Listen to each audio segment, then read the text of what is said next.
everybody, it's episode 321 of PodQuest. Hey. It's Wednesday, October 14th, 2020. I am Chris. With me is Walnut. Hi, I'm here. And Druten. Hello. How you guys doing? I'm alright. I'm tired. The dog had me up at 4 o'clock because he had to poop. Gotta love dogs. Gotta love dogs. I kind of blame myself. I can't remember when I let him out before I went to bed. It might have been an hour before. It might have been 2. But, it's probably on me. I should have let him out before I went to bed, but, kind of fell asleep on the couch and woke up at midnight. So, I just went right to bed. Yeah, that's one of those whoops moments. Yeah, but he's actually eating all his food and has been being pretty good over the past few days, which is nice. Yeah, actually, stuff like that definitely helps. Yes. Definitely helps. So we're just gonna get started, because I got nothing else to... Oh, I got a new phone, in case you guys care. Oh, I did too. How about that? What did you get? I got the Revel 5G. Is that a Samsung? No, it's a TCL-made phone, actually. Oh. Yeah. I didn't know they made phones. I didn't either. But apparently they have been for a while, because this is the TCL 10, technically. Oh. But yeah, they licensed it out to T-Mobile, or however those fucking deals work, and T-Mobile has branded a couple of TCL phones as Revel phones. So there's I think the 4 and then the Revel 5G. So this is a phone that has 5G. Okay. Yeah, I got the Note 20 Ultra 5G. We went opposite ends on price. Yes, we did. Because my phone is a $400 phone, and yours is what, $2,000? It's not that much. It's $1,200. Oh, it's $1,200. Okay. Yeah. But so to be fair, I traded in my previous phone. I didn't owe that much on my previous one, so I paid that off and got a $500 off deal thing on the new phone. Okay, there you go. And we already do the jump thing, so we pay, we finance the phones. So yeah, I mean, same, the finance. Yeah, so my bill didn't change at all for a much it's a significantly more expensive phone than the last one. Mm-hmm. So I want to say the S10 Plus was $799, and this one was $1299. I think actually, but it's a real nice phone. Other than the camera bump on the back. Yeah, that's the weird thing on this phone as well. I saw those in the store. I didn't really look at them all that much because I went in to get the Note. But yeah, it's weird how some of these phones now have a solid inch of a bump on the back where the camera is. To the point where the Note doesn't sit flat, even remotely flat, even with the case on. If you touch the corner, it wobbles. Yeah, I mean, I didn't get a case for this phone. Oh, you never get cases, though. This is also true. But I wasn't considering that bump on the phone, making it not sit perfectly flat, so I might get a case. The case helps it a little bit. The Notes isn't, it's still not really flat. It still wobbles if you try to, do stuff on it when it's sitting on its back, which I never do, so it doesn't really, impact me, but it is a little weird. Okay, your phone's only $1,000 to my the 400. Note? Yeah. No, it was $1299. It's the Note 20 Ultra 5G. Ultra, that's... Okay, yours was $1,400. No, so it was definitely only $1299 for me. Really? Minus $500. Okay, because it's showing... Well, I guess the list retail price, I should say, is $1,400. Yeah, no, the T-Mobile price was $1299. I mean, I'm looking at T-Mobile's website right now. On Saturday, it was $1299. Which T-Mobile did you go to? We were in the Cherry Hill Mall, so okay. We went to that one. So last Friday, after work, Erica and I went over to the Cherry Hill racetrack store. Okay. Usually that one's pretty okay. They suck there now. There's a T-Mobile there? Yeah, right two stores down from where the GameStop used to be. Oh, fuck. Yeah, duh. All right. Yeah, it's I forgot that was a T-Mobile. It's always been there. Yes, it has been. It was there when there was a GameStop there. But yeah. I just forgot that was a hot minute. But yeah, so, we went in there, and usually they've been pretty cool there. The girl that was trying to help me, was, legitimately bad at her job, though. So, I had gone online to check, the down, I didn't want to put money down. I was, I'll pay the tax, you have to, and that's that. And the website tells me it's 0 down. So I get in there, and she starts, pulling stuff up. I don't think she ever actually pulled up my my account info. And she's like, yeah, so it's going to be like $450 today. And I'm like, the website told me it was $0 down. And she's like, yeah, that's based on like credit. I'm like, my credit score is better than yours. Like, she's like, yeah, if you would have gone through the checkout, it would have, by the time you got to like the end of the checkout, it would have told you like the actual price you were paying. So I'm just like, you know what, never mind. And I left. Like, I wasn't mean to her or anything like that, but like, she obviously she didn't want to help me. Like, you could tell, like, she was talking to the people she worked with and obviously just didn't want to deal with anything. Sorry, I was looking at the S20 Ultra price, $1,400. Yeah, that one's more expensive and apparently a worse phone. I mean, it's at least a slightly smaller phone. No, I don't mean like that. Like, apparently, like, it is getting worse reviews. Like, apparently, like, the battery's not great, it doesn't run real well, people have lots of problems with it. I believe it. But so I left the Cherry Hill store, went to, like, got in the car, we drove home. I got home, pulled out the T-Mobile app that I'm signed into, went through all the way to the point of like hitting like confirm purchase. The whole way through, the only thing I had to pay was the $80 in tax. And like I took screenshots of it and like showed Erica. I'm like, yeah, that girl just didn't want to do her fucking job today. So I went over to the Deptford one on Saturday morning, and I'm like, hey, I got told in Cherry Hill that they wanted me to pay $450 down on this. Your website tells me it's $0 down. And the guy's like, yeah, I don't know why anyone would tell you that. Like, that's bullshit. And then when the person there started helping me, like, the first thing they did was ask for my ID so they could look up my account. Yeah, that's how it was when I walked into the Cherry Hills. Yeah, which that racetrack store, she did not do that at all. Yeah, I walked in and was like, yeah, I want to upgrade my phone. I want the Revel 5G. And they were like, all right, sure, here, can I have your ID? And the guy had the woman working there take it over, put in my info, then she took it and made the copy and all that while they did everything real quick. That's the one thing they didn't do. They didn't do the copy of it this time. They like the girl that was helping me took it, typed in all the info into like their little tablet thing, and that was that. I'm used to them taking it and like making a photocopy of that. Of your ID? Yeah. I've never had that happen. T-Mobile almost always does it, but do you normally finance your phones or do you buy them outright?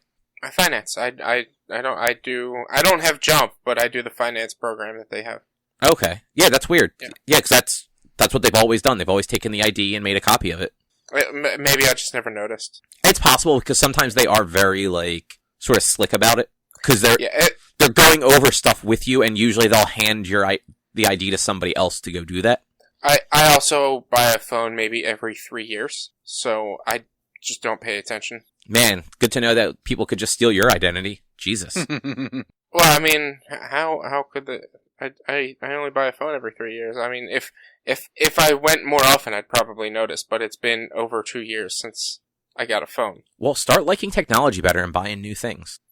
It's not that I don't like technology, it's, I am one of those people, and I've said this multiple times, I can't justify the purchase if I have a working phone. So, like, I have to justify the purchase of buying a new phone.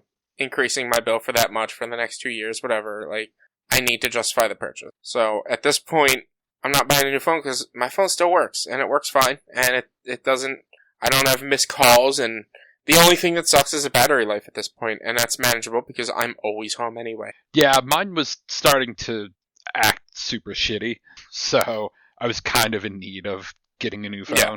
Like, there were times where I would turn the screen off, and then I would not be able to turn it back on for 10 minutes. Oh yeah, that's not good. And I'm like, yeah, that's bad. Yeah, I basically, like we've talked about before, I get a new phone about once a year, but I always get one that keeps my bill either the same or, like, I will not go more than $30. Mm-hmm. So it's either got to be $30 or less, and I usually get it right between, like, 27 and 30. Yeah. And, like, usually, like, that usually works out fine. And then I don't have to worry about, you know, like, my battery dying in 2 hours or anything like that, because I use my phone a lot. Yeah. Especially with for work. Like, my work phone is a piece of garbage. I can't use it. So I use my personal phone and just have everything forwarded to it from my work phone. That sounds annoying. It is, but every time I ask for, like, a new work phone, they give me progressively worse phone. You would think an IT company would give you a progressively better phone. No, that's not how IT companies work. we want the client to spend money on technology, even though like we don't get anything for that. But fuck all if they're going to actually give us nice technology. Yeah. Like it took me 6 years to get a not piece of shit laptop. And even then, this laptop is still like 3 years old. And it like 2 other people owned it before me. Yeah. But yeah, like my first phone was an S4 with work, which was great. It was new at the time. And then like that got old after like 2.5 years or so. It wasn't holding a charge. Like it was dying. It was dying just trying to use it for maps, getting back and forth to places. Damn. Yeah. So then they sent me like a shitty Windows phone. Like it was one of those blue, like BLU Windows phones that one day literally just stopped working. Unbelievable. Like, I was on call. I got like an alert to like wake up like one morning and the screen just wouldn't turn on. Like tried everything I could to get it to come back to life. It was dead and there was nothing saving it. So then they sent me this Honor X6. The fuck? Yeah, it's literally. So I looked it up on Amazon once. It's less than $200 like retail. The only thing this phone has going for it is the battery lasts like 3 days, but that's because it doesn't get used for anything. Like I can't even.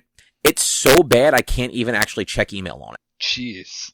Yeah. Maybe you should stop breaking phones. That's why they're spending less and less money on you, because you keep breaking them. No, they want us to do like BYOD, but I refuse to give my cell phone number out to clients. I don't want phone calls after hours. Yeah, Yeah. that's what I did with the new job I got. I was like, they were like, well, you can use your phone, or we can get you a cell phone, or just get you a landline. And I'm like, I don't want to carry around 2 cell phones. Just get me a landline, because I'm sure as shit not giving out my personal phone number. Yeah, like I tried to convince them because like we use Teams as our phone service. Like do you guys know what Teams is? Yeah, Teams suck. It's actually really good if it's configured correctly. Yeah, that's probably. But yeah, so that is our actual phone platform too. But they don't give consultants the licenses. And like I tried to talk to my boss. I'm like, look, my cell phone's a piece of garbage. Can you just give me one of these, and I will use that? I'm not okay giving out my personal number. And his response was like, well, we just expect you to block your number when you call people. I'm like, that doesn't always work. Like, our receptionist can't transfer to cell phones. So she has to give my number to people if I want them to call me. Yeah, like. Yeah. But, no companies. Yeah. I bought 6 pairs of socks today. Like, individually? No, it's 2 packs of 6. Or I bought 12 pairs of socks. Did I say 12 or did I? It's 2 packs of 6. Dude, new socks are great. I have been slowly. So I'm lazy and I don't put stuff in the dresser because I'm lazy and I'm single and I just don't care about life. Maybe you wouldn't be single if you actually put your shit away and took a little pride in yourself, bitch. Yeah. I mean, I haven't had a lady in my room in over 6 months because of stupid coronavirus. So that doesn't make a difference. But so because I don't put my clothes away, I've been losing socks and I don't know where. Plus, it's also probably been about 1.5 years to 2 years since I bought them. So I'm just like, I need new socks. So I just bought 12 pairs of socks. Yeah, I like buying socks. I have trouble buying the right socks the first time a lot of times. Mm-hmm. Like, I will buy a pack that looks right, and it'll end up not being the socks I thought they were. Yeah. So I used to buy a new like the packages, a new package of socks and a new package of underwear before every vacation. So like, that's not bad. Yeah. It's not, because, and you go, I just keep them in the package as well, and you go and you have brand new socks and underwear for these vacations. It's like Oticons, Fireflies, whatever. I would always buy new ones. But I haven't gone on vacations in like 2 years, so I needed socks, at least. My underwear is still good for a while. Yeah, like I mean, I never did the vacation stuff necessarily, though I think in a lot of cases I ended up buying that stuff around vacations just because I both needed them and it made sense. But yeah, you know, like once you start noticing like socks or whatever with like a hole in them, you start like noticing it more and more. It's like, all right, time to buy new socks. Yeah, so I was just sitting at work and I was like, I need new socks because I need to start working out again. And so I bought socks. So that's what I did. That's my new thing, guys. Nice. We got phones, you got socks. I mean, I also got my really cool Black Panther shirt that I bought from T-Turtle when Chadwick passed away that the proceeds went to cancer. I mean, that is actually pretty cool. Yeah, so it looked. I put a picture on Facebook. I don't know if you guys saw it, but it looks pretty cool. I like. Yeah, I saw that. So anyway, stuff that actually matters. We're less than a month away from Generation 9 of video games, guys. Yeah, We are? yeah, we are. At least and, two. Are you getting either one? I mean, I have a pre-order for the Xbox. Okay, right. And at this point, like, I might keep it. Like, the Xbox does, like, it looks like it might be okay. yeah, I mean, it looks like a console, a next gen console. Like, yeah, I mean, I don't have any hate for the Xbox Series X except for the name. Yeah, no, I don't like the name, but like, the name is frankly, bad. I like the way the Xbox looks more than the PlayStation. Until PlayStation either sells a model without the white plates or sells replacements slightly smaller, not bright white plates. Mm-hmm. Because like, I don't mind the white. I was gonna say I don't know if we're gonna get smaller plates. Yeah, like either need them to be smaller or not white. Because like, Yeah, After I seeing don't- that teardown, I could see them selling multiple color face plates for lack of a better 100%. term. Yeah, it's just I don't like the two-tone. Like that's really my problem with it. Like that console is kind of big and ugly to begin with, and the two-tone just. Ugh. well, this just means I have to make sure to dust my console more often because it's white, and that's just. I mean, honestly, like I have the Xbox, I have the One S for the Xbox One, and it's white, and it doesn't show that much dust, but it's just solid white, so like it looks good. That weird glossy white on black just looks bad. Is it? Watching that teardown video, that thing looks way more like a matte white. Like it Really? does not So- look like shiny flat plastic. So I did not have the quality turned up or it in a large window when I was watching it. So you might be right, but like every picture I've ever seen, it just looks shiny. But a lot of those also aren't actual pictures of the console; they're renderings because Sony's being super tight-lipped about everything. Mm-hmm. But they have actually revealed a little bit of stuff this past week. First thing, not PS5 related per se, but they are ending the sale of PS3, PSP, and PS Vita games via the web and mobile stores. So if you want those games at all, the only way you're going to be able to get them is on the platforms themselves. Interesting, but I guess also not terribly surprising. Yeah. Now, it's a little like if those games are still available, why remove them from the web store? Because all that stuff's tied together anyway, and the console stores are really bad. You're not wrong about that. Well, I think because the PS5 is only backwards compatible with the PS4, correct? As Yes. far as we know, yes. So probably like that might be like to stop with the confusion. They're just taking that shit off the stores. But so if you look at any game on the store right now, there's a badge on it that says what it's playable on. Yeah, Yeah, but, but yeah. consumers are stupid. Uh-huh. Oh no, I mean 100% they are. But there are people that are so fucking stupid they would boot up their PS3 to buy a game to try and play on their PS5 also. Maybe, but the fact that they're announcing like they're making the announcement that like if you're buying a game on a PS3, it's only available on a PS3. Like consumers are going to sit here and be like, "Oh, the Xbox Series X is backwards compatible with the Xbox One and the One X and blah blah blah," and the Xbox 360. That my PlayStation 5 should be, and they might try to buy like. For instance, they might try to play their copy of Dragon's Dogma Dark Arisen from the PS3 when it was free on PS Plus. They might go to it on their PS5 PlayStation Store and be like, "Well, I own this on the PS3. Why isn't it backwards compatible?" Well, it's because you own it for the PS3 and not the PS4. So to be fair, if they're trying to do that from the PS5, it would only ever show the PS4 and 5 games that are playable. This is strictly for the web store. So the web store where like you can click on like right now you can go and look at PS3, PS Vita, PSP games on the website and purchase them if you want to, and then they'll be available to download on the console that they're playable on. Mm-hmm. But like they all say on there like, you know, this like playable only on PS4 or playable only in PSVR. And Yeah.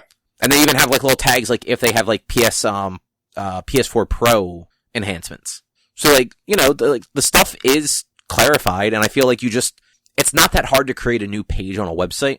Just create a new page and sort of like put the legacy stuff there so that it's like behind a separate wall. But like don't make people like obviously it's not a big deal. Like there's not a ton of people that are still going to be trying to buy games on any of those platforms. but those platforms are bad to buy games on. Even the PS4 is bad to try and buy a game on the system itself. Yeah. So, but yeah, it's kind of the end of an era, because yeah, you're never going to see those games again, because no one is ever going to turn on any of those platforms again. No, I mean, wonder if there's not really anything on my PS. Well, no, I do have a physical copy of the Sly Cooper 3 or 4, the new one on the PS3 that I never played. So I might eventually at some point turn it on. Okay, then. Also, just real quick to like step back, just to something you were saying, Rich. Do we know if the Xbox Series X is backwards compatible with anything pre-Xbox One? Because I thought it was only Xbox One. No, they've said across 4 generations. Okay, for some reason I thought they were only doing Xbox One. It's like, if you go back to the videos a couple weeks ago of people showing them playing games on the Xbox One. Right, they were playing 360 games. Yeah, at least in the CNET video, they were playing 360s. Right, that's right, because Backlord played Cameo. And that's because Microsoft really just ROMs their backwards compatibility, so it's like already built into it. There's actually like a lot of interesting new stuff that they're doing on some of the backwards compatible games. Like, they're putting like HDR into shit. Also, Rich, they ran them as emulators and stuff this generation. On the Series X, it's actually running natively. Oh, really? I mean, that's what they've been touting the whole time. Because the whole thing with the Xbox One is it didn't have backwards compatibility at launch. So they basically built an Xbox 360 and an Xbox emulator into the OS. Mm-hmm. That's why when you would put like an Xbox game in, it would boot into like the original Xbox screens and everything like that. Similar to how the Wii U did it for Wii games, where like you had to go to the Wii menu to play the Wii games. Okay. But yeah, the Series X is apparently actually playing them natively. So they're not actually being emulated. They're running for real. Nice. Yeah. That's apparently how they're able to do, like Drew said, like the HDR and stuff for the games. Because since it's running natively, it can actually take advantage of the hardware. Which it is cool. So Sony, new stuff now. They confirmed some more details about transferring saves between the PS4 and PS5. So for backwards compatible stuff, you'll be able to send your saves over either through a wired connection, a wireless connection, USB, or you'll be able to use cloud saves if you have a PS Plus membership. Good. Yeah. For upgraded games, so like Miles Morales, it's entirely up to the developer. So if a developer goes through the steps to make it so that your save carries over, your save can carry over. If they don't, it just won't. And it seems from what I've been reading, it just it comes down to Sony just didn't make it easy. Like Microsoft actually put a system in place to make it pretty seamless for developers. The PS5, it seems like they actually have to put like extra development time into making the saves actually convert into whatever format the PS5 is using. Yeah. Which is weird and seems like one of those things that they just weren't thinking well enough ahead. Mm-hmm. No, I mean, Sony rarely does think well enough ahead, though. Yeah, that's true. Because it really is one of those, like, in a year, it's not going to matter that much. But why make it overly complicated for people for that first year where there's going to be a lot of games that are cross-generation that will have those, like, upgrade options? At the same time, over this first, well, I don't know, I guess there's probably not a ton of people getting the consoles at launch, although, I mean, they're selling through allotment, it seems. But, like, how many people are really going to buy whatever game on the PS4 to then buy it again later on the PS5 when they get PS5? And that is also, that is the question, too. Like, if somebody really wants, like, Miles Morales, I think is a free upgrade, they might buy it on the PS4 if they can't get a PS5, but then they get a PS5 for Christmas. Why wouldn't you just upgrade it to the PS5 version if it's free, right? Yeah, totally. And like for Miles, it's your save carries over, so like that's a no-brainer. But I think it's what was it, Yakuza? You have to wait like multiple months before there's an upgraded version, and your save won't carry over. So that's just like, that sucks. You're kind of like you're forcing people to either wait on your game or play it exclusively on the old platform. Yeah. But at least we know for sure that saves for backwards compatible stuff will be available, as well as your entire digital library. So, like, all of your PS4 purchases, whether they're PS Plus or purchases, will be available on the PS5 also. I don't know if this makes any difference to you guys. Sony finally has a way to look at all of your fucking games. Like, you can actually... Sorry, what were you going to say, Drew? I mean, beyond what's already on the PS4? Yeah, so, like, if you want to... So, I don't... Like we were just talking about, I don't like shopping through the PS4. And, like, it's kind of a hassle if I'm just trying to see if I own a game to have to boot up the PS4 to look through my list of purchased games. They now have, if you go to library.playstation.com and sign in, it shows you, it defaults to every digital game you own, which unfortunately also includes, like, demos and stuff like that. But then there's tabs for PlayStation Plus and PlayStation Now, and something else is on that list too, and I forget what it is. Okay, that's definitely helpful. Yeah, like, because you can go in there and you can see exactly what games you have. It's a website, so you can, Control F if you're looking for a specific title. It's in chronological order of purchase. And, like, I have an app on my phone that I use to, like, keep track of, like, what games I own.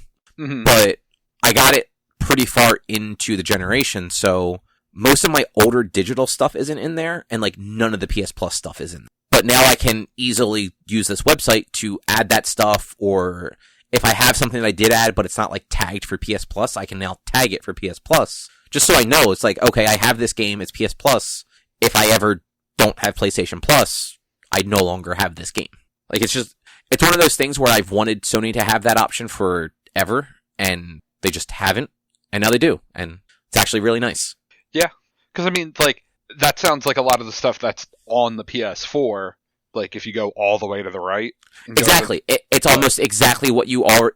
It's basically just a web representation of, like, your purchased and PlayStation Plus folders in the library. Yeah. Yeah. Like, I don't know why it took them so long to just take that database and put it on a website, but it definitely still needs work, because anytime that I accidentally clicked on a game and didn't, like, control click so it would open in a new tab, if I hit back, the page just breaks. Like, the list will not load. I have to sign out of my PlayStation account, close the browser, reopen the browser, sign back in, and then it will reload. Okay, that's a bit much. Oh yeah, it was a huge pain in the ass. What I ended up doing, because it was being such a pain in the ass, was I just copied everything, pasted it into an Excel spreadsheet. I pasted it into Word, removed all the garbage, and then pasted it into Excel. So now I just have a spreadsheet with all my games in it that I can just add to my app as I have time. Nice. Yeah. Next thing on this list, Sony confirmed 10 games that are not going to be playable on the PS5. And for the most part, like, they're games that people probably aren't going to try and play on the PS5. Are you telling me you're not going to try to play Joe Diner on the PS5? I've never even heard of Joe Diner. Me either. Neither have I. That's just what I'm saying. Yeah. So DWVR, which who fucking knows what that is? Afro Samurai 2: Revenge of Kuma Volume 1, which I vaguely remember that game being a fucking disaster when it launched. Yes. Apparently. Okay. TT Isle of Man Ride on the Edge 2. Just Deal With It, which is probably my favorite title on this list. Shadow Complex Remastered. Robinson the Journey, which that's a VR title, I think, right?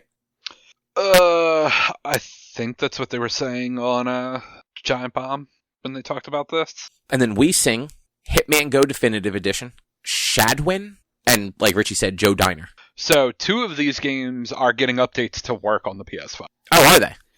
Yeah, the developers for the TT Isle of Man and the DW, or what, like the first game that you DWVR. Yeah, they have both said they will be updating their game, hopefully in time for the PS5 launch to work on. Nice. I wonder if Sony actually was, like, notifying developers when they came across games that would not play. Probably. I would hope so. Sony is still recommending, even though they think that most other games will play, that you should test out the game itself and make sure it will play on the PS5 before you spend any additional money on, like, DLC or anything like that.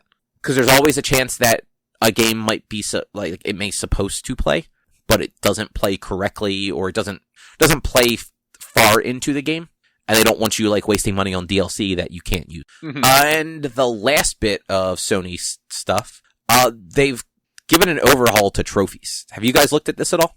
I just looked at it now when I was reading through the thing. I'm level 267 now.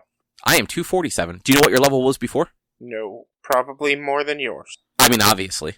So you are probably still in the in the teens. It seems like the mid to high teens got into like the mid to high 200s. Mm-hmm. Drew, have you looked at yours at all? I just pulled it up. I'm 251. Okay. I want to say I was like 18 or 19 before. That seems right. I was 16 and I'm 247 now. So, but they basically took the levels. So trophies on PlayStation had like the level associated with it. It was 1 to 100. Now it's 1 to 999. But rather than them just upping the level cap, they readjusted what a level is, essentially. So this way people weren't going like, they weren't at level 16 and then suddenly they have 1,000 levels to go. You just kind of got bumped up like accordingly. Mm-hmm. They've also apparently adjusted kind of like what a trophy value is in that level. Cause no one was really, I don't think anyone really knew like how that was calculated. And then they also added indicators, like, so you know there's like the little star next to like your level. There's now like a trophy emblem in there, of like the 4 different colors, like your bronze, your silver, your gold, your platinum, to like kind of verify what level you're at. So like every so many hundreds will be a different colored trophy for like what your level is. Yeah. So like probably in the 8 to 999 range will be platinum, and like it'll just kind of go down from there. Which it's kind of cool that they're changing up trophy stuff. I forget if we talked about it last night or last week or not, but they're apparently going to be adding trophy tracking. So you'll be able to, if you're supposed to collect something, you'll be able to go in and see that you've collected like 5 out of 10 of whatever the item is. That's cool. I like that. I think we did talk about it last week. Yeah, 'cause I think achievements have had that for a long time on Xbox. Well, they got them this generation. Okay, was it just this generation? Yep. Like this generation, Sony put in the trophy rarity, and Microsoft put in the tracking. And I think Microsoft eventually, relatively recently, got the rarity percentages on with achievements. Okay. Yeah, I never really paid a whole lot of attention to achievements before, so I don't really know, like, what they had versus what they have now. But, like, still, like, that seems like a nice thing for people that do trophy hunting and stuff like that. Yeah. I like it. I like the idea of that, because that is something that, like, I would love to have had with, like, maybe, like, Monster Hunter, when I was trying to get all the gold crowns, instead of having to keep look and figure out, and just, it would tell me, oh, you only have, like, 2 monsters left, or whatever. Yeah, we don't know how detailed it'll be. So, you know, it's probably not going to tell you what you're missing, but it'll tell you, like, how many. Yeah. Which is better than nothing. That's all I ask for. I just looked at Eric's trophies. He's at 360-something. And he actually has a decent number of platinums, right? Yeah, he was a major trophy guy back in the... Only he was the guy that, like, played the games that were not easy to get the platinum, so it took him much longer than some of the people out there that, like, find the easy games just to get the platinums. No, he also did, like, he would find out what games he had that were easy to get the platinum and do that. Did he really? Yeah, and, like, I think he got, what was it? Like, the Namco, collection or whatever, just for the platinum, because it was relatively easy. It was just, like, basically play every game. I think the hardest one was, like, getting a high score on their Tetris-like game. So I'm just looking. So you have 6 platinums. Mm-hmm. Where's Drew? I think I have 2. You have 2. Eric has 48. I'm pretty sure the 2 games I have platinum are Rocket League and Borderlands. My 6 games are, Sly Cooper 1, Monster Hunter, Final Fantasy 15, by accident, maybe Sly Cooper 2? You said there were 6 of them that I have platinum? Yeah. I don't know what the last 3 would be. I know the first 3 are definite. I don't know what the last 3 are. So I have 6 of them. I'm trying to figure out what they are now. I'm logging in the PSN profiles. I was right, my 2 are Rocket League. I know Rocket League is one of mine. Rocket League's a pretty easy platinum. Yeah, it definitely is. Oh, Spider-Man, God of War, Monster Hunter World, not Iceborne. I don't think I platinumed Iceborne, but just Monster Hunter World. So my 8 are mostly Telltale games. The only two real platinums I have are Spider-Man and Rocket League. Because otherwise, I have The Walking Dead platinum twice. Once on PS3 and once on Vita. I have Tales from the Borderlands, Batman the Telltale series, the Guardians of the Galaxy Telltale game, Batman the Enemy Within Telltale game, and then Rocket League and Spider-Man. And Sly 1 and 2. So yeah, it was Sly 1 and 2, Final Fantasy 15, Spider-Man, God of War, and Monster Hunter. Well, at least I have more than both of you guys. We both have 6. No, I have 8. I thought you said 6. No. I am close to having 2 more because I never went back for Final Fantasy 7, and I'm still working on Avengers, so I will be at 8 soon when I get back to Final Fantasy 7. I have a few that are high, like percentage. Yeah, so like Persona 4 Golden. I think I need like 3 trophies in. I know there's a few other ones like Both Life is Strange's. Like I'm close. Persona 5, I'm close.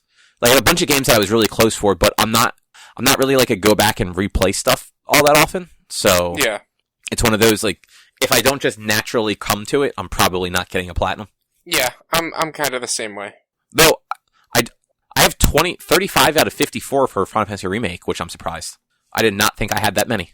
You got them pretty easily just naturally though. That's true. Yeah, probably all the ones that I have left are all the ones that required like extra work. Playing on hard mode, basically. And like playing on hard mode and getting all the weapons and all the learning all the abilities and shit like that. Yeah, because like I didn't get praised by Jesse for the bike stuff. Oh, what else was there? I didn't complete all the Whack-a-Box challenges. I apparently didn't receive a gift from Andrea for being a dance superstar. Yeah, you have to do basically all perfects on the dance game. I think I had like 1 miss and then like 3 goods, but most of the rest of them are perfects, and I got a gift. My first try. Yeah, apparently there's a trophy for being victorious in a sparring session that I just never did. Victorious in a sparring session? At the Coliseum. I don't know. Yeah, I have to look into it. It's the trophy's called Returning Champion. It's emerge victorious from a Coliseum sparring session. Weird. Yeah, and then there was like that shitty one of getting all 9 outfits for the 3 characters, and yeah. Yeah, there were a lot of bullshit trophies on there too. Yeah, I mean they weren't too hard to get, but yeah, they are bullshit because like to get all 9 outfits, you have to play through the game 3. You have to play through that part and pretty much the beginning of the game till that part 3 times. Yeah, because like even if you pick up from like that specific chapter, like from the specific chapters for each of them, like the Tifa part in particular is the worst one because there's so much game between her asking you that question and the point where like you're actually on wall market. So that's I think like 10 hours of gameplay. I think you can like you play and beat that chapter and then you can jump to the next chapter. I don't really know how it would work. I don't know if you have to play through it all the way or if you can just play the chapter and then go to the chapter. Yeah, I assumed you had to play through it all the way, but you might be right. Yeah. I don't know. I haven't tried it. But I needed to get 1 more of Tifa's outfits and I still needed 2 more of Aerith's outfits because I was a completionist when I played it on hard mode. So I missed out on not getting her on getting a different outfit for her. Right, because you have to just not do, like, what is it? Like, all the quests get you the best dressed, and then, like, some quests get you the middle one, and no quest gets you the worst? Yeah, it's dependent on, like, yeah, something like that. I can't fully remember. It was really dumb. Well, moving right along, I started playing that Genshin Impact game. Okay. I want to play it. I'm hearing good things about it. But I don't have a PC that can play it, and I really don't feel like playing it on my PS4 because, cross saves don't work with the PS4. So I would say it's probably worth playing on the PS4. Because I've been playing it on my phone, and I did not know going into it that it A, didn't have Mac support, and B, that it didn't have cross save with the PS4. Mm-hmm. So like I got far enough into it that I do not want to replay the entire beginning of the game again. And I just don't have any other options. Like, I can only play on the phone. Yeah. If they add controller support for the phones, it's perfect. Like, I don't mind playing the game there. Yeah. But I hear it runs pretty well on the phones. oh, it runs really well. It looks really good. The biggest problem is, like, using virtual controls sucks. Yeah, because you're covering up half the screen using the virtual controls. That's not even the biggest problem. Like, my phone screen is huge now with this fucking Note. Like, Right. that is not a problem at all. They're just bad. Like, Yeah. it is bad to control a game with a virtual analog stick. Yeah. And also the fact that, like, so one thumb controls the analog stick, and then your other thumb kind of has, like, a little bit of area in, like, the other side to try and maneuver, like, the camera. And it's just, it does not feel good. Yeah. But the game is actually a lot of fun. Yeah, that's what I hear, and that's why I'm probably just gonna wait for Switch. Yeah, I wish they actually had, like, a date announced for it, just so and whether or not cross-save will be a thing, which I imagine it will be. So, like, Sony is always kind of the company that doesn't want to allow that stuff. Yeah. But at the same time, it's Nintendo, so who knows?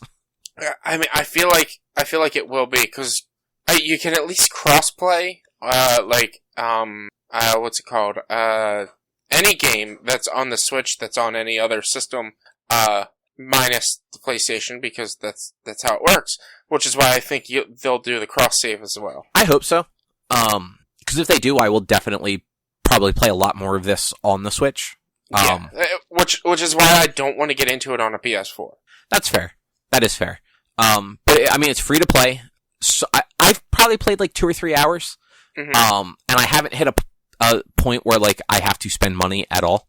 Yeah, that's also what I'm told. Like, the way they do, like, the monetary stuff, like, there's so many different kinds of currencies, and the way they do trying to make money in this game, like, you can play it without spending any money.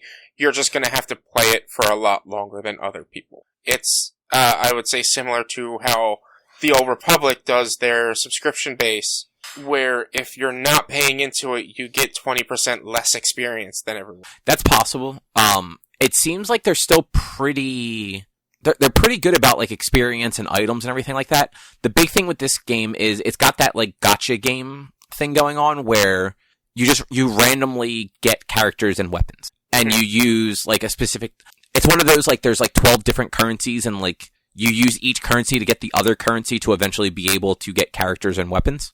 But they're random. Like, you don't actually... When you go to get one, at least from what I've seen so far, you don't go, like, well, I want a character and get a character. You just take a roll, and you're either getting a weapon or a character, and it could be anywhere from a 1-star to a 5-star. Yeah.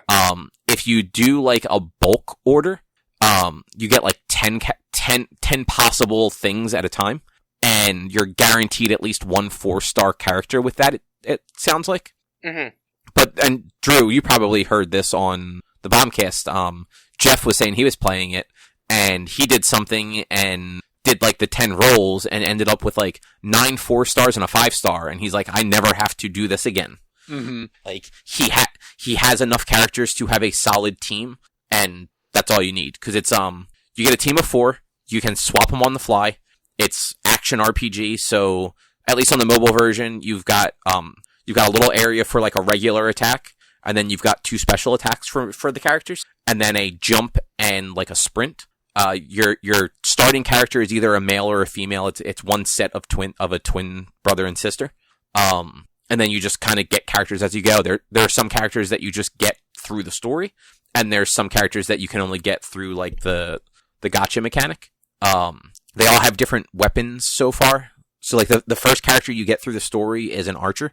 So she's actually a lot of fun because it's much easier to hold the screen to, like, charge up an arrow shot and, like, just move your thumb around to aim than it is to try and move your camera and yourself and then also, like, attack without any sort of physical thing to like tell you that you're touching a different area, if that makes sense.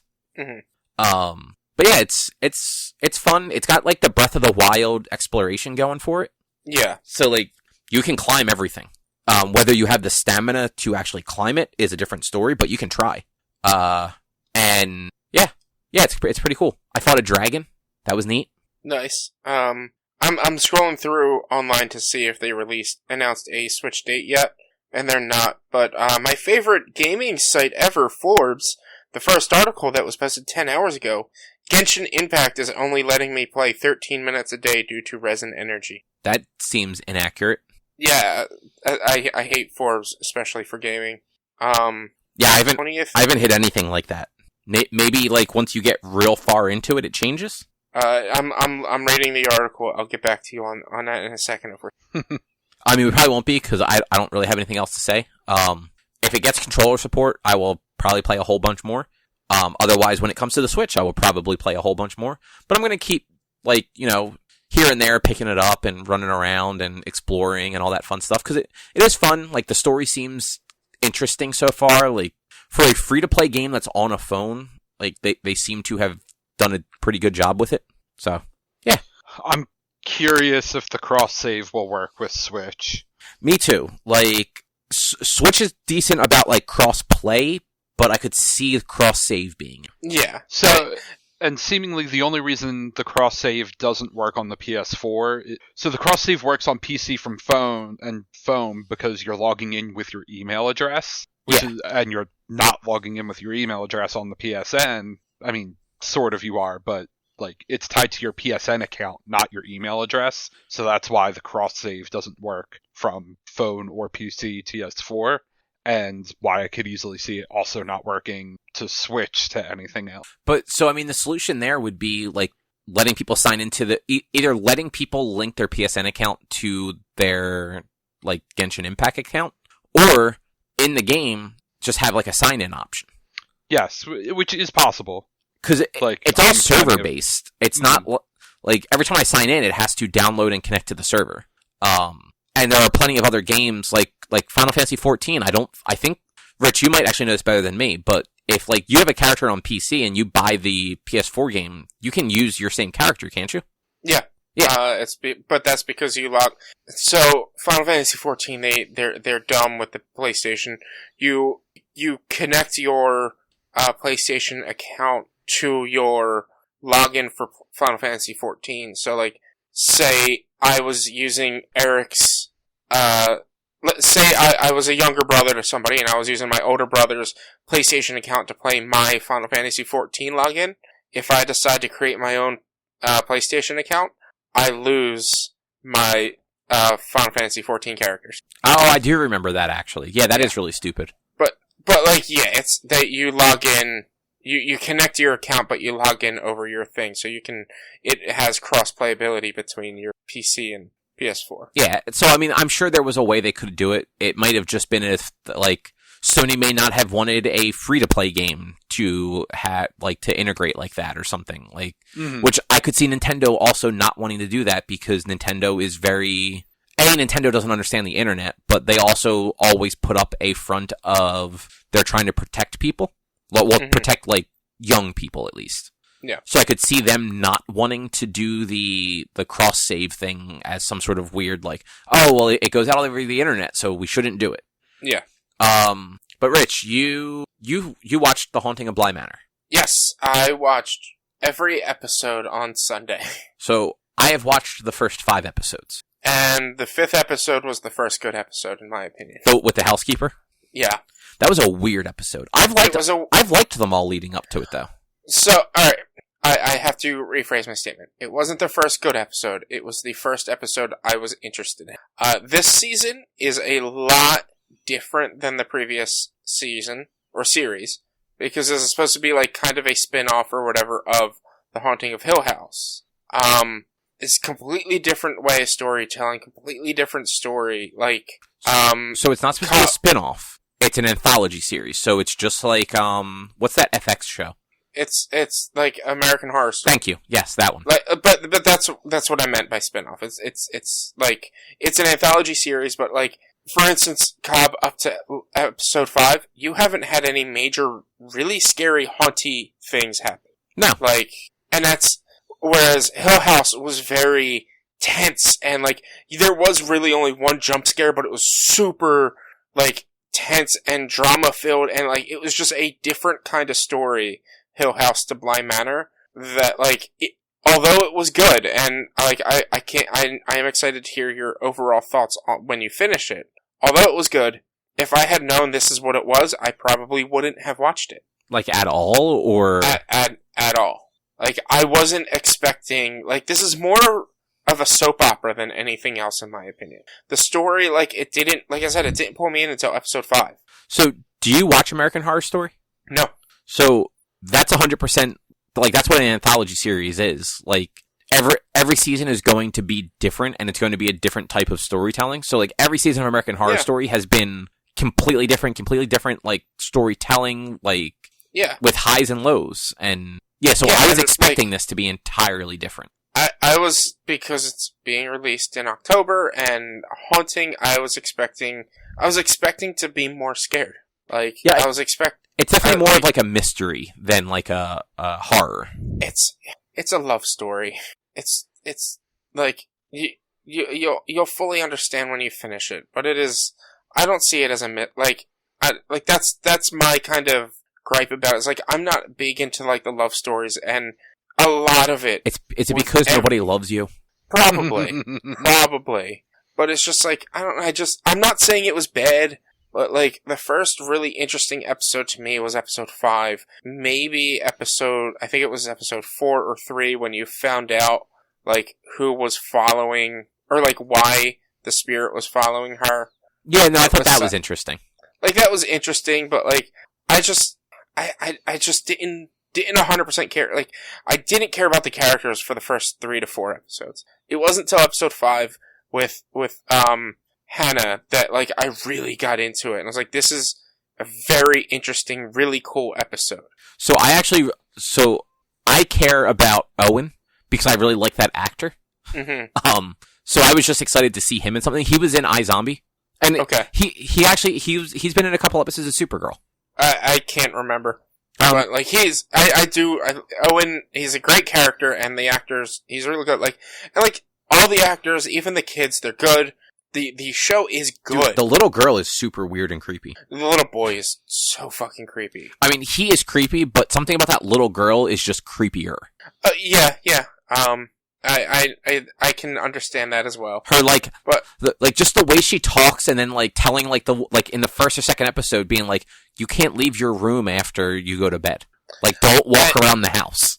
And you'll understand as they progress, you'll understand why she's like that, and, like, also why they're both so creepy. You'll understand. Well, I mean, I now know why the boy is. Yeah. But it's just like, it was all good, but it's just not my cup of tea. That's fair. Yeah, I have enjoyed it so far. Like I said, it's only 5 episodes in. I don't really know what to expect through the rest of it, but yeah, I'm looking forward to it. It's 9 episodes, right? Yes. It's 9 episodes. So we'll definitely be done by next week, so. And, like, I wasn't surprised that episode 5 was, like, such that weird episode, because episode 5 in Hill House was that, like, big, like, one-shot episode where you find out the big, like, twist about the bent neck lady. Oh, right. Yeah. Yeah. It's just, it's good, just not really good, not something I would normally watch. That's fair. That is fair.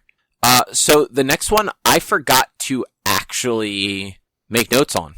I put it on here intending to go back and reread the article and forgot to.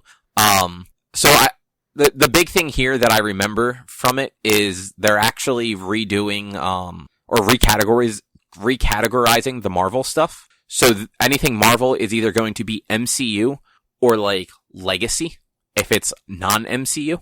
Okay. Which isn't a big deal, but there was some other stuff that I will read up and go over it next week if it seems... They have come out and said that they're going to be refocusing a lot of their releases for, like, media content in general, potentially focusing more on streaming than theaters. Okay. Thank you. I heard that on, I think Philip DeFranco covered it yesterday, the day before. And I've seen the articles, I haven't fully read into it, but, like, they now have, like, 3 different categories of how they're gonna be releasing things, and they want to focus more on stream content than they do, like, theatrical releases with, what is their new the Pixar movie, Jazz or something I think it's called Jazz. Can't remember. That is coming directly to Disney Plus, not being released in theaters, which it was originally going to be, and it's not going to be a Mulan fiasco. You don't have to pay extra money for it. You just get it when it goes on there. Oh, that's kind of cool. Yeah, so that's that. If what you were saying is what that was supposed to be, like, definitely read up on it, and we can talk about it more next week. But that's the basis of what I remember hearing and reading. Yeah, that one definitely got lost in the thing. Like, I threw it on the outline, intending to go back, read the articles, and like put some notes in there, and just never got around to it.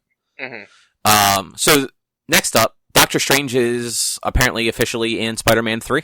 Yeah, I read that he might be more of like the older mentor to Peter, because now he needs one because he's back in New York and he needs a mentor. Yeah, you got to replace one guy with facial hair with another.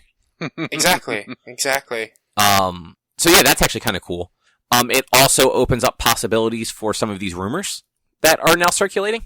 Yeah. So there's two big rumors going around for the next Spider-Man movie. The first one is that it could revolve around a story similar to One More Day from the comics, which in One More Day, Pete makes a deal with Mephisto, so that everyone forgets he's Spider-Man, and it basically undoes everything that happens after he reveals his identity. Mm-hmm. Which also includes bringing Aunt May back to life because she is killed by a sniper who's trying to kill him. Yeah. But Mephisto's agreement for that is he has to give up his marriage with MJ.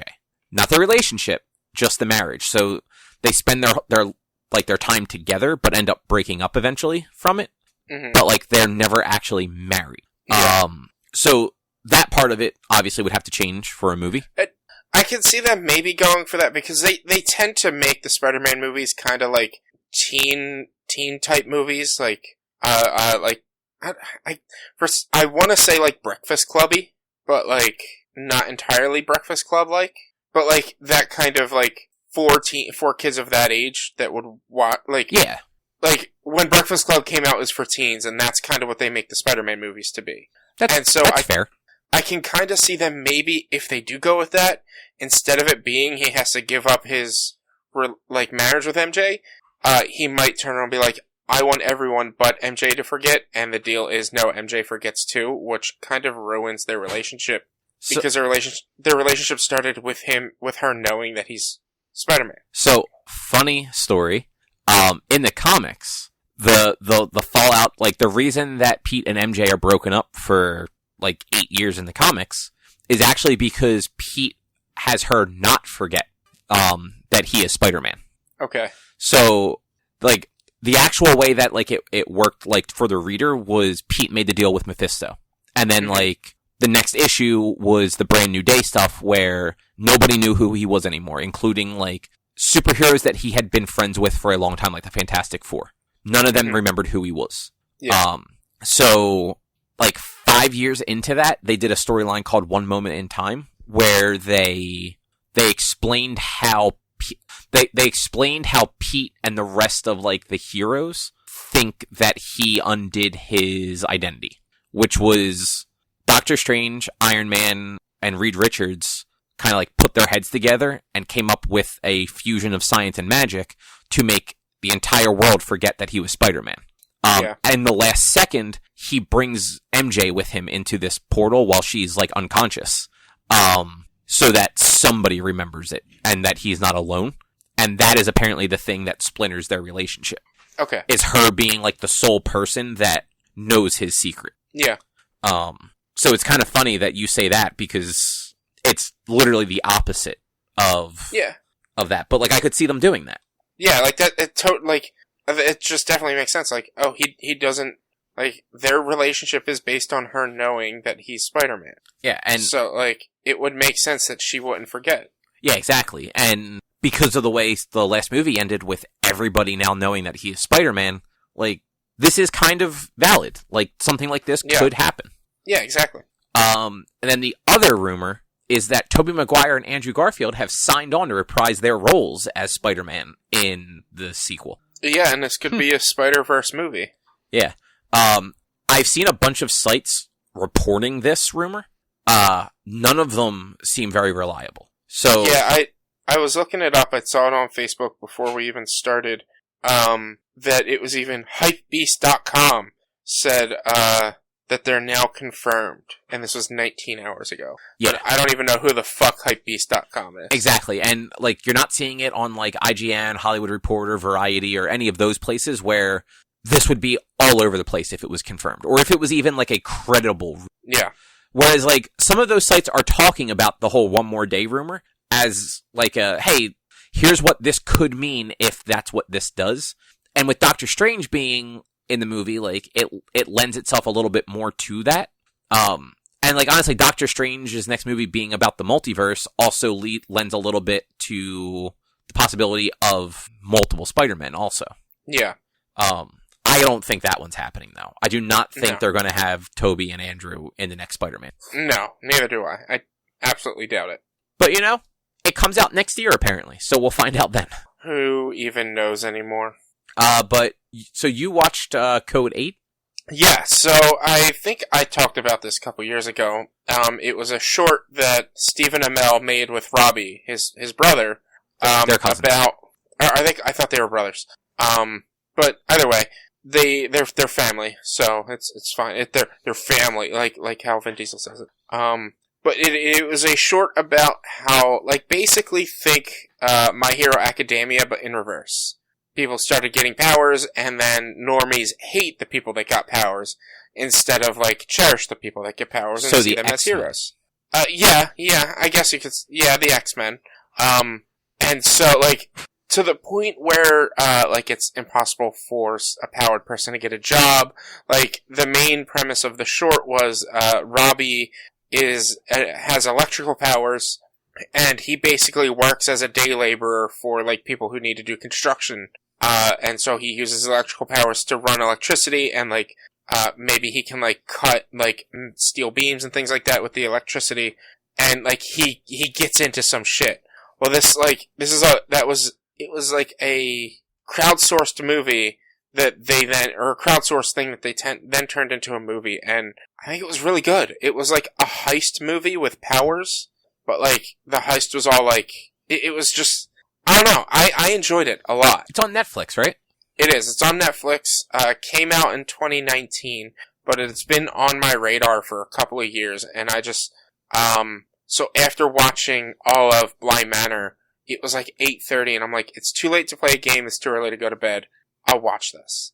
And so I did, and I enjoyed it. Robbie is, like, the main actor. Steven is, like, a co-star, but still, like, one of the secondary leads, I guess you could say. And it's basically, Robbie's mom is sick, she has ice powers, but she has a tumor, like, pushing up on her spine that makes her, like, not be able to control her powers. So they're backed up with, money, like, hospital bills, they can't afford them, so, he can't find a job because he's powered. That he, falls into a crew with, Stephen Amell's character, and they do a job to get some chemicals. And they end up trying to do another heist to rob the police from this super drug that is made from the spinal cord fluid of powered people. Fucked. Yeah, and in doing the heist, they succeed, but then the band of villains that they were working with decides to kill everyone, and then they're on the lam trying to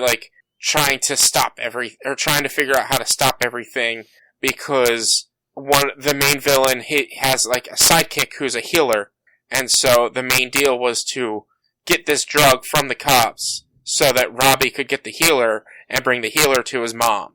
And then just, like, shit happens. It was really good. Like, it was good. I liked it. That sounds like it could be a fun movie. I like Robbie Amell too. He's actually really good and stuff. Yeah, and they were both really good. I wasn't expecting to see, like, Stephen Amell be, like, evil, because I think in the short he was a cop, or, like, the voice of a cop.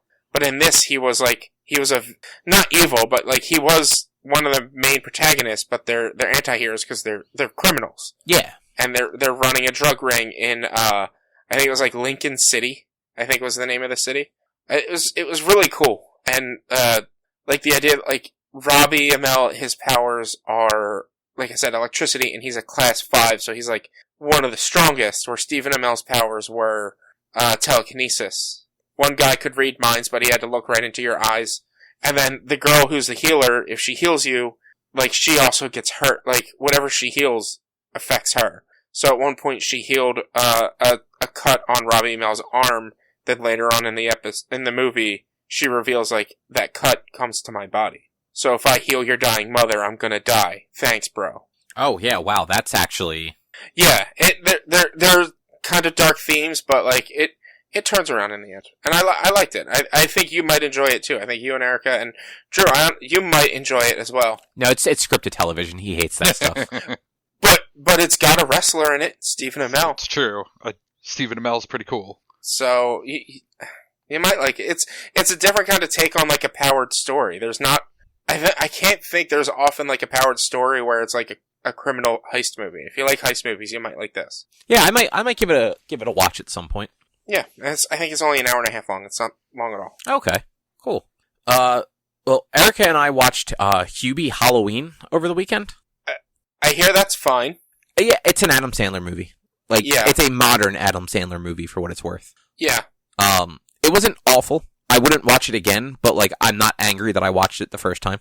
Mm-hmm. If you're looking for sort of a more lighthearted movie with, like, the horror tropes, it's actually pretty good for that. Mm-hmm. It's got a good cast too. It's got the mom from Modern Family, and then like all the usual Saturn, Adam Sandler cast members. The Happy Madison crew. Yeah. So like Steve Buscemi was in it. Mm-hmm. I'm sure Kevin James was in it. Dude, I didn't even recognize fucking Kevin James. He plays the police chief, and he's got this like big black beard and long black hair. Kenan Thompson is in it. Nice.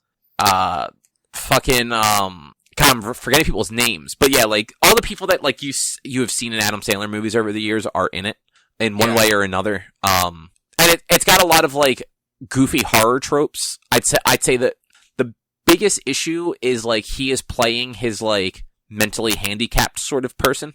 And I'm surprised that flew nowadays. Yeah, I mean, to quote Tropic Thunder, and I don't want to use the word, but I have to quote Tropic Thunder, like, but I'm not going to use the word, but you don't go full mentally handicapped, like, and he doesn't. He doesn't. Like, he is somewhere between like a Happy Gilmore and a Bobby Boucher.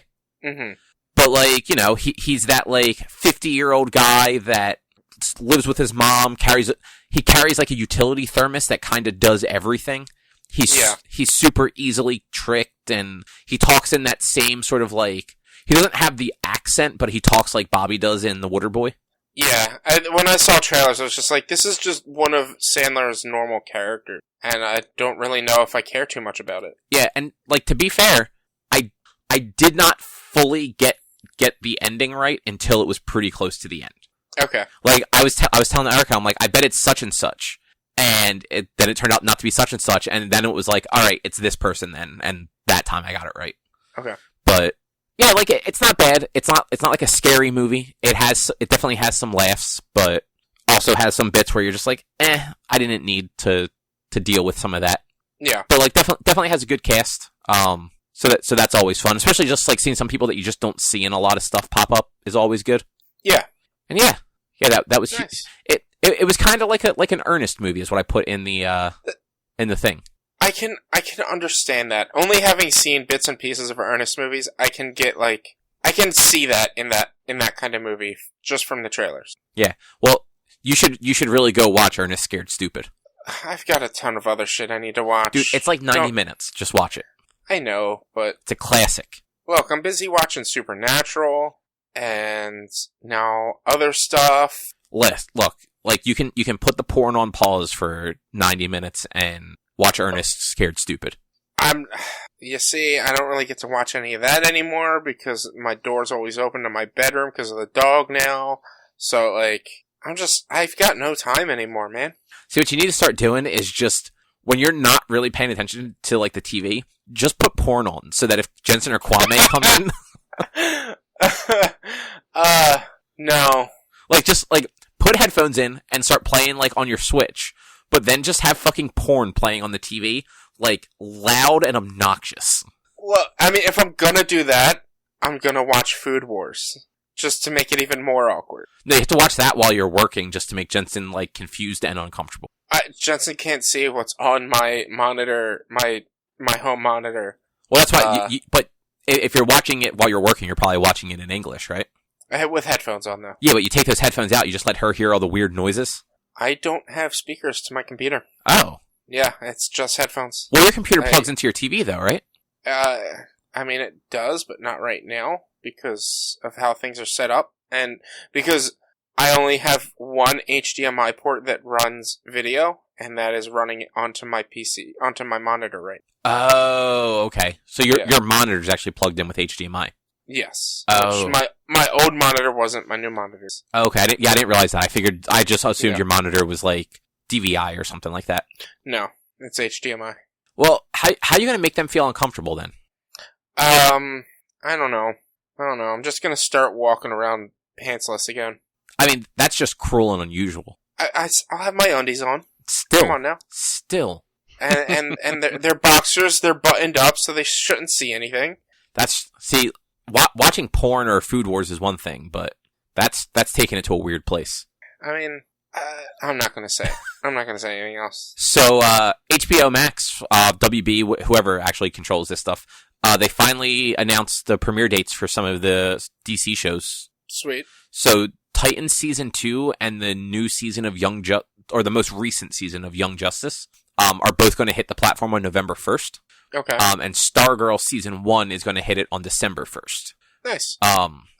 Which, I mean, I'm kind of surprised it took them this long to get Stargirl, or that they're going to wait that long to have Stargirl on there, but it is already on the CW app, I believe. It's also not going to air on HBO next season. Like, it's strictly a CW show going forward. Yeah, but like, HBO Max has Batwoman on it. But it doesn't have, like, Flash and Arrow and Supergirl and all those. It's so weird what they do and don't have on there. It's so confusing. Yeah, it doesn't make a lot of sense. They also haven't said when or if, like, Season 1 and stuff like that of Titans or Young Justice is going to be there. I think Titans is already on there. No, I looked. It's not. It's not? That's weird. Oh no, it was Season 1 of Doom Patrol that was already on there when Doom Patrol 2 started airing. That's what it was. Yeah. Are they, I can't remember if you said this, are they releasing episodically, or are they just going to put it all up at once? I think they're just putting it all up at once because the season is already out on the DC Universe stuff, so it's not like they have to try and remonetize it. Makes sense. But whenever Season 3 airs of Titans, like, that will likely be episodic. Which I'm fine with. I like episodic releases over... I kind of prefer episodic releases, just to give me that, like, time to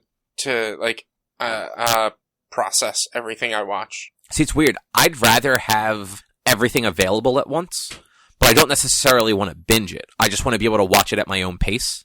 Yeah. Well, yeah, that's kind of how I am, I guess. Like, I like having the episodic, but if it's all available at once, it's fine, and I'll just watch it at my own pace. And every show has different pacing for me. Yeah, like Bly Manor, we watched, like, a couple episodes over the weekend. We watched one episode Monday, one episode Tuesday.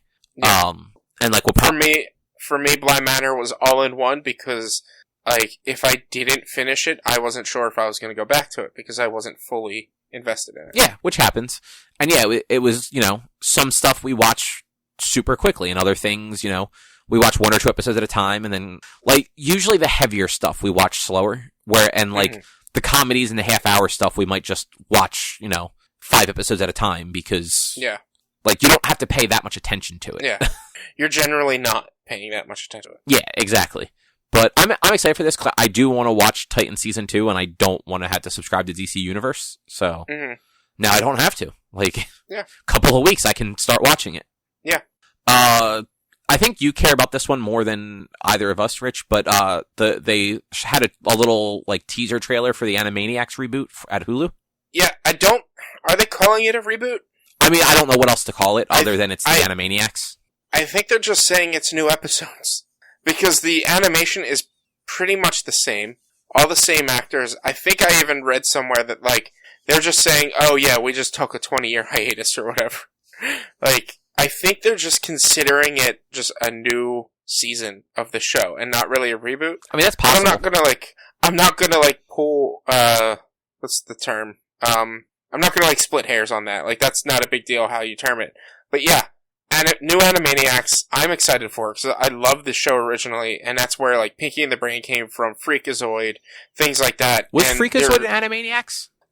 I'm pretty sure it started Animaniacs, and then same with Pinky and the Brain. I know Pinky and the Brain, yeah. It was so popular in that they made its own show after Animaniacs ended. Their goal is to have it the same style and format as the original, where it's like what's the word? Why am I forgetting the word? I was reading about it earlier today. Where it's like each episode could have some Animaniacs, some Pinky and the Brain, some other stuff, like terminology I hate. Variety show. That's it. Variety show. And like for me, I think because I said, like, the art style pretty much looks exactly the same, in my opinion. See, I thought it looked very different, and something about it I just did not like in that little trailer.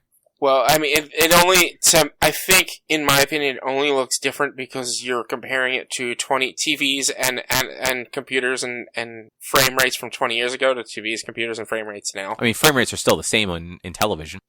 But, I don't know. To me, they look... The main character, all the characters looked very similar to what they had back when the show originally aired. That may just be me. I may just be broken. I mean, that is almost definitely the case. Mm-hmm. Yeah. But I am excited for it because I really loved Animaniacs back in the day, and I sent the same trailer to Eric and showed him, and he was like, "Is it going to be adult?" And I'm like, "The original Animaniacs was very adult." Yeah, you're not wrong. So, like, I wouldn't be surprised if they walk that line. Like at one point, like, it is a legit scene. It's not just, like, made up meme.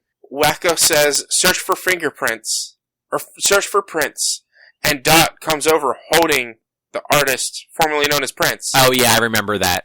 And then he looks like, no, fingerprints. And she gets this smirk on her face. Like, that is super adult. Like, it did just walk that thin line between the two. Yeah, like, I didn't dislike Animaniacs, but I definitely don't have that much nostalgia for it either, which is maybe why I looked at it, I'm just like, that animation looks weird and I don't like it. Yeah. I lost my mouse. That sounds like a personal problem. No, like, well, I lost, like, my cursor. It's gone. Yeah. That's happened to me. It's very weird. Huh. But I don't think you guys, either of you, have anything else about Animaniacs. No, like I said, I actually don't really care about it all that much. It's gonna be on Hulu. I don't know if the original series is gonna be on there as well. But, I'm pretty excited for it. Which is good. Yeah. Before we go on to this last thing, I do have one other thing that I want to talk about first. No, I asked you if you had anything else for the outline, and you didn't say anything. So no, if you go to this last one. I did. Read it. Read the text. I finished season 2 of Supernatural. Oh yeah, I purposely left that off because I just didn't care. Wow. No, go ahead. Actually, season 2, so much better than season 1. Episode 15 of season 2 was, like, the very first episode where I was super, like, enthralled in. Because, like, it lightened up the mood, and this season totally started to lighten up the mood. Like, season 1 was, like, just gritty and dark and dense and suspenseful and dramatic. But season 2, they started to remember, like, oh, these are, like, they're brothers. They're supposed to prank each other and have fun. And, episode 15, they dealt with a trickster, and it was them, talking about the events that happened leading up to right before they captured the trickster with one of their friends. And both of the brothers, as they're telling the story, is over-embellishing the other brother. And it's just, it had me cracking up the entire time, just watching every bit of it, because it was just so good. And, like, following that, like, the whole story for the second season just, like, kind of blew me away. Like, I wasn't expecting it to be as good as it was. Okay. Yeah. But I finished that, I think I finished it, yesterday. I'm interested to see what happens season 3 based on, like, the outcome of, at this point, spoiler alert from 14 years ago, Dean only has 1 year to live because he made a deal with the devil to bring Sam back to life. Which I think they both die a bunch of times in that show. Well, this will be technically Dean's third time of potentially having died. He died once in he almost died in season 1. He had a severe heart attack from, what was it? He used a taser to shock a ghost, and he was standing in the same water that the ghost was standing in, so the electricity from the taser and the ghost came and went up into him as well, and he got a major heart attack and only had like a week to live, so they went to like a miracle healer so that they could like heal him, and it healed him. So that was technically time number 1 where he died. And then at the beginning of season 2, he was comatose on death's door talking to a Grim Reaper, and his father made a deal with a demon to keep him alive. His father, played by Jeffrey Dean Morgan, to keep Dean alive, and then his father went to hell instead. So it's just like, yeah, Dean's died now twice, and Sam's died once, and Dean's gonna have died at least one more time by the end of, or at the end of season 3. So it's pretty ridiculous. Yeah, no, that does sound actually pretty ridiculous. Yeah, but that's really all I have about Supernatural. I wanted to get it out there that I finished season 2, and it was a lot better. Well, that's good. And I mean, like, it went on for so long, like, you'd hope it continues to get better. Yeah. From what I hear, like, from the point that I told you, like, with the Trickster, from that point on, they start to lighten things up and realize, like, how ridiculous this show can be, and is, and, like, lighten up the mood and make it a little less, like, dense and dramatic. Yeah. And just, like, be silly. Which, I mean, that's good. Like, yeah. Because you gotta kind of find that, like, happy medium. Yeah. So, yeah. But, other than that, you also watched the original Godzilla? Talk about dense and heavy. Talk about Godzilla in 1954. Because it's all about, like, the aftermath, basically all about the aftermath of the nuclear bombs from World War II. And, like, it's just, like, they're constantly talking about those, which is, like, just tough to hear and listen. You also only see Godzilla for a total of 4.5 minutes in the entire hour-and-a-half movie. I've heard that he's not really in the original. No, like, up until maybe, like, the 6th or 7th movie, Godzilla generally gets less than 10 minutes screen time. Like, he might get more with the 3rd movie, so I'm gonna watch the 2nd movie this weekend, which is Godzilla Raids Again, and he actually fights a big monster in Raids Again, but he still doesn't have a lot of screen time. And then the 3rd one is King Kong vs. Godzilla, and I think he gets a little bit more from that point on, because then it is Godzilla fighting monsters. But this one, it was good. It was really good. But it was kinda hard to watch because you just feel so, like, especially being American watching this movie, you feel so shit because it's like, they mention the A-bombs hitting and like, it was filmed and released in 54. Like, some of the characters, like, ran from Nagasaki and Hiroshima. Like, they ran as the bombs were getting ready to blow. Like, and it's just like, it hits you like, holy fuck, man. That is like, it's kinda heavy. And like, it was, I liked it. And if you're a fan of Godzilla, like, check out the roots of of your fandom and watch these movies. They're available on HBO Max. Like, most of them are. And if they aren't, you might be able to find them on YouTube.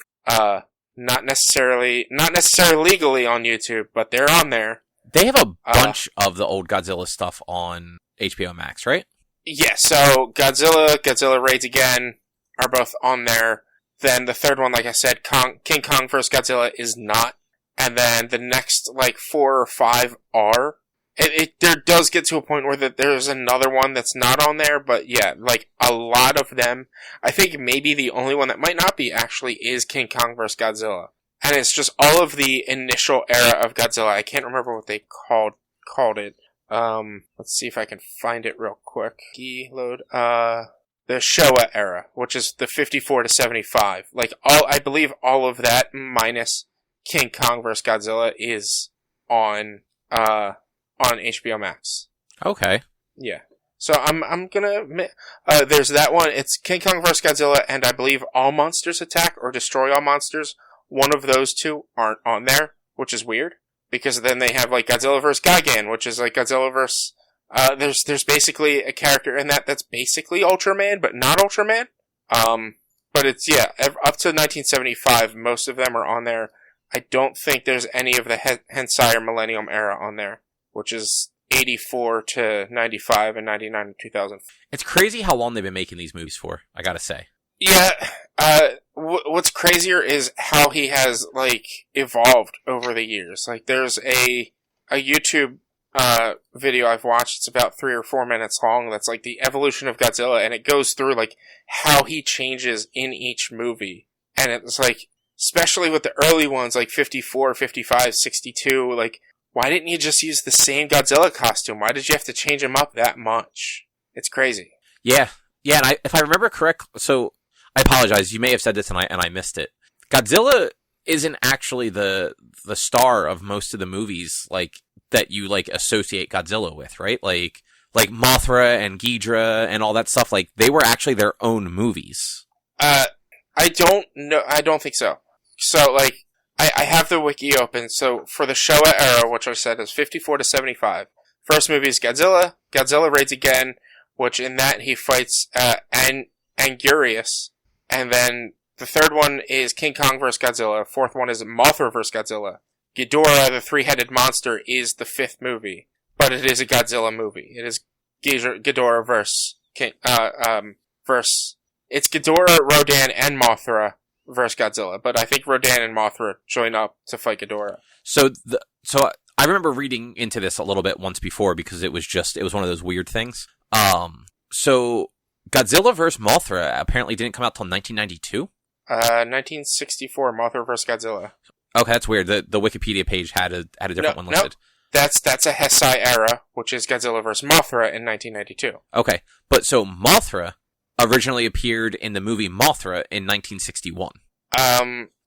Probably. No, I'm looking at it right now. Like, there was a movie Mothra in 1961 that, like, was that's what I meant. Like, all these monsters that you associate with Godzilla didn't necessarily, like, start as Godzilla. Yeah. Like, they were shown in their own monster movies. Yeah, but they're all mostly Toho movies. They had their original, but then, like, I guess they got big because Godzilla got so big. Yeah, like, Godzilla was the most popular one, so they were pitting him against everybody. Yeah. But yeah, I just thought it was funny how many of these things, like, weren't really, like, they didn't get their start with Godzilla, but, like, you don't think of Mothra as anything but a Godzilla character now. Well, like I said, I think it is, maybe it's not Gigan. Which Godzilla movie is it? Maybe it's Hedorah. No, it's Megalon. Godzilla vs. Megalon. Come on, load up. There is a character, if you look it up real quick, that basically looks like, what I call it? Like Astro Man or whatever. Like, he's just a tall human, and it's just a robot that can grow is what they call him. Nice. And it's like, I always thought that he was Ultraman, that's what it was. I always thought that was Ultraman until I started watching these. It's like, oh, that's not Ultraman. But, like, that would be really cool if it was Godzilla vs. Ultraman. Yeah, that could be actually, like, I'm not a big fan of these things, but, like, I think some of that stuff is just very interesting. Yeah. And it's like the lore is pretty good. Like I said, Godzilla, it was all about how the nuclear testing basically woke up Godzilla. He was a prehistoric creature under the water that, because of the nuclear testing, it destroyed the rocks around him or melted the ice around him or whatever that caused him to wake up. And it was just him, like, basically causing destruction because they didn't have any monsters for him to fight. And then in Godzilla Raids Again, they actually killed Godzilla at the end of Godzilla. So it's a new Godzilla that wakes up to fight Angurius. It's so crazy and weird. That is kind of crazy. Yeah. But it's just really, I love Godzilla so much. I want to watch, I think it's Godzilla Final Wars, which at one point has Godzilla fight Zilla, which is the American 1999 Godzilla movie. And that's fucking weird. Yeah. It is. So it's Godzilla Final Wars. It came out in 2004. The monsters he fight: Monster X, Kaiser, Ghidorah, Zilla, Rodan, Mothra, Gigan, King Caesar, Angurius. Like, he fights every monster ever in that one, and it's so crazy. I want to watch it so bad. Is that one available on any of the streaming platforms? I don't think it was. I don't think it's on HBO Max. I think I looked it up and it's not available anywhere. Well, that's a bummer. I'm looking it up now real quick to see if Google says anything. It's on Vudu. Prime Video for $2, $3, which is fine. I'll pay. Yeah, that's really not bad. Yeah. So, like, I'll get to that after I finish the Showa era and everything that's on HBO Max. Which, that's a lot of movies to get through. It is. I feel like I'm probably just going to do one a week. I miss having Saturday morning cartoons to watch, and I remembered that Sci-Fi used to do Saturday morning Godzilla, so I was like, oh, you know what? I'll do Saturday morning Godzilla now. I mean, that is something to do. Yeah. So, yeah, cool. Yeah, that's all. Godzilla's great. I mean, it's fine. Godzilla is great. Don't even it's fine, Godzilla. Like I said, like I don't have a lot of interest in those old movies. You're wrong. That's fine. I can be wrong. I don't mind. But is that it? Is that the show? Yeah, I'm pretty sure that's gonna do it for this week. Unless Drew, do you have anything? Not really. Got my first escape in Hades. It does a really good job of making you want to keep going back. So you finished it once? Yes, I escaped completely once. Okay, so I actually didn't know this. Is the goal of that game to escape from Hades? Yes. Okay. The real quick is you are the son of Hades, and you are trying to escape to find your mother. Okay. Yeah, I did not realize that. Yes. Okay, cool. Well, congratulations. Yeah, it only took me like 81 attempts. I mean, honestly, for a game like that, that's not that bad. I mean, Patrick Klepek had tweeted asking how many attempts it took people to escape, and there were some people that were like in the teens and 20s, and I'm like, damn. But I also spent a lot of runs like picking boons from the gods that I wouldn't necessarily have picked if I was really trying to complete a run, because I was trying to complete their list of challenges, the list of getting their boon for a challenge thing. Okay. Yeah, that makes sense. You weren't just trying to get through the game as quickly as possible. You were kind of checking things out, taking your time, enjoying yourself. And unlocking stuff. Yeah, like that actually makes sense to do in a game like that. Mm-hmm. But yeah, so that's going to be end of the show for this week. Sorry, I just saw this article on Kotaku that Minecraft Steve is now available on Smash. His windscreen, not safe for work. Look it up. I'll send it to you guys. I saw it. Okay, I'll send it to you, Cup, as you're wrapping up. But guys, look up Minecraft Steve's windscreen on Smash Bros. Like, is it actually that bad? It's some poor placement of stuff. Yeah, it's not terrible. Yeah, I see what it is. Yeah, it's like the placement of the handle. Well, I think he's holding meat or something, because you can eat meat in Minecraft or bread or something. I don't know what he's actually holding, but he's holding something, and it looks like it's his crotch. And I mean, his wiener. Frankly, like, the look on the face being as pixelated as it is doesn't help the imagery. No, not at all. Alright then. So yeah, if you'd like to find more of our content, you can head over to www.one-quest.com. You can also help us out by supporting us at patreon.com/onequest. If you can't support us there with your dollars, though, you can go to your favorite podcast platform, like iTunes. It's not iTunes. Someday. Apple Podcasts, Google Podcasts, Spotify, Stitcher, Amazon Music, and you can rate us, review us, subscribe to us. All those things really do help. You can also find us on social media, facebook.com/onequestonline, or at @1_quest on Instagram and Twitter. Our YouTube channel is youtube.com/onequestvideo, and you can send us emails to social@one-quest.com. Otherwise, we'll be back next week with something else. Thanks for listening. Bye. Bye. Bye.